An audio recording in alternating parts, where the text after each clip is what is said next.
Assalamualaikum warahmatullahi wabarakatuh. Alhamdulillahirabbil alamin. Wassalatu wassalamu ala sayyidina Muhammad wa ala ali sayyidina Muhammad.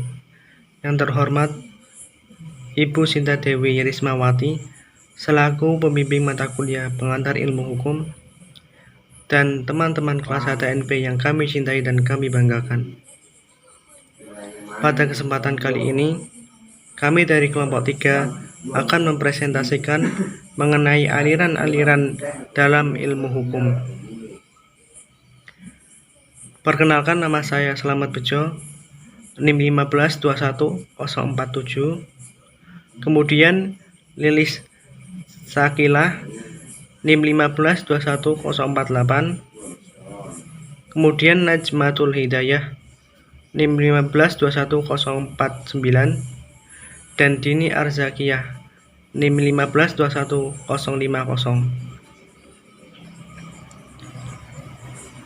Pada kesempatan kali ini ada beberapa hal yang akan kami bahas. Yang pertama yaitu mengenai perbedaan yang menonjol antara aliran hukum historis dengan aliran hukum positivistik dalam perspektif. Yang kedua, karakteristik aliran hukum kritis dalam perspektif. Yang ketiga yaitu karakteristik hukum progresif dan tokoh yang mengusungnya.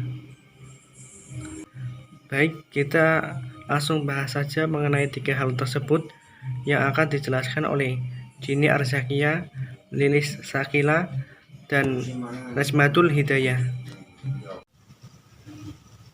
Perbedaan aliran historis dengan aliran positivistik. Aliran historis, 1, menolak pandangan bahwa hukum itu bulat. 2, hukum itu tidak dibuat melainkan ditemukan di masyarakat.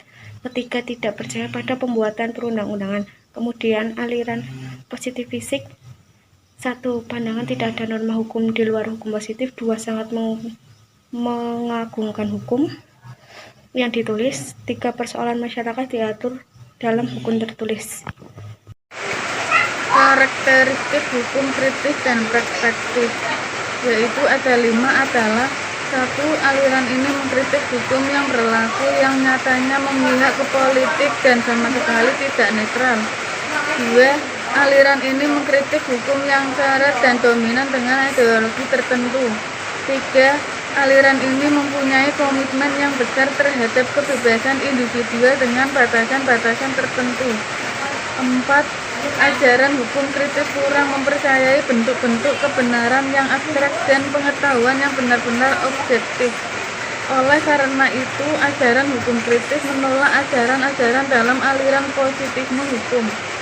5. Aliran ini menolak perbedaan antara teori dan praktik dan menolak juga perbedaan antara fakta dan nilai, yang merupakan karakteristik dari paham liberal.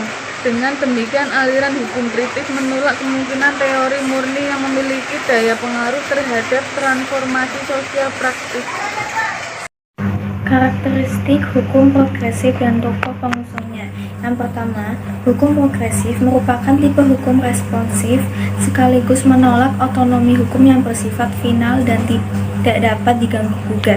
Yang kedua, hukum progresif peduli terhadap hal-hal yang bersifat meta-yuridikal dan mengutamakan the search for justice. Yang ketiga, hukum progresif juga mengidealkan agar hukum dinilai dari tujuan sosial dan akibat dari bekerjanya hukum.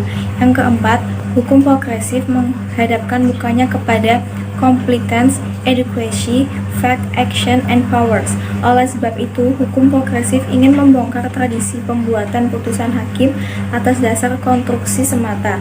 Hal demikian perlu dilakukan agar hukum sesuai dengan kebutuhan hidup yang nyata dari masyarakatnya.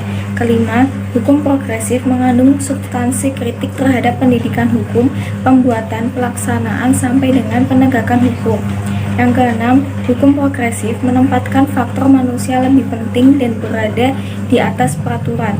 Unsur greget pada manusia seperti compassion, empathy, sincerity, edification, commitment, dare, and determination dianggap lebih menentukan daripada peraturan yang ada.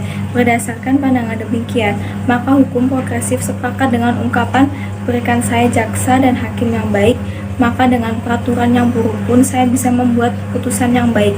Yang terakhir, hukum progresif menempatkan konsep progresivisme untuk menampung segala aspek yang berhubungan dengan manusia dari hukum, baik pada saat ini maupun kehidupan ideal di masa mendatang. Tokoh pengusungnya adalah Profesor Sacipto Raharjo. Mungkin sekian penjelasan dari kelompok kami. Kurang lebihnya kami mohon maaf. Wassalamualaikum warahmatullahi wabarakatuh.